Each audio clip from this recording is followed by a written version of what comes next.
当你在使用 Touch 的这个 event 事件来侦测玩家有没有碰到这个 part 的时候，经常会发生这样子的情况。我们帮这个 part 呢写了一个 Touch 的事件，每当有玩家碰到了这个 part，我们就取得玩家的 humanoid，并对它造成10点伤害。由于我们玩家的角色模型呢有非常多不同的部位，如果玩家碰到了这个 part touch 的这个 event 事件呢，就会在侦测并取得是什么东西碰到的时候，会得到一大堆玩家身上不同的部位，这样就会害玩家明明只有碰到 part 一次，却一次性造成大量的伤害。这种恶性 bug 呢，会给玩家造成很大的困扰。我们这时候可以使用一种特殊的技巧 debounce。debounce 是一种用来防止一件事情不断快速发生的技巧。debounce 不是 Roblox 独有的，它的原理是每当一件事情触发，我们就说这件事情已经发生过了，所以在接下来的一段时间不会再次触发，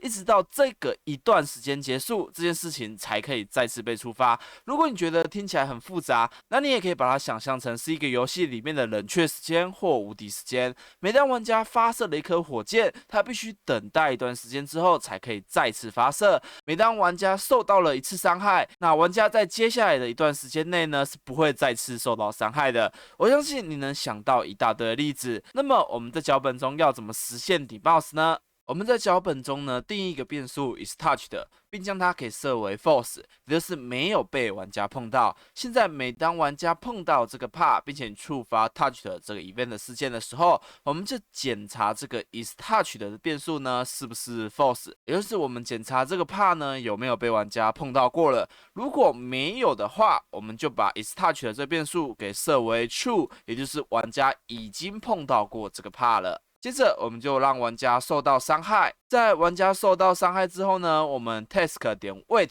输入5，也就是等待5秒钟，类似于我们前面提到的冷却时间。在等待5秒钟之后呢，我们再将 is touch 的这个变数给重新设定为 false， 重置为这个 part 呢没有被玩家碰到过。我们按下 play 进入测试。现在当我的角色呢碰到了这个 part， 我就会受到10点伤害，而不会一次受到多次的伤害。一直到5秒钟之后呢，如果玩家又碰到了这个 part， 玩家才会再一次的受到10点伤害。不过聪明的你很快就会发现，如果这是一个多人游戏，在已经有玩家碰到过这个 part 之后呢，我们操纵另外一位玩家去碰到这个 part 是完全没有伤害的。这是因为我们的 is touch 的这个变数是用来检查这一个 part 呢有没有被玩家碰到过，而不是检查有哪些玩家碰到过。我相信这不是大家想要的。这个时候，我们就不要这个 is touch 的这变数了，我们建立一个 hitter players 的变数，将它预设为一个空的 table。我将会使用这个 hitter players 的 table 储存有哪些玩家已经碰触到这个 part 了。我将原本用来检查这个 part 是不是已经被玩家碰触过的这里的if判断式，改为检查 hitter players 这个 table 里面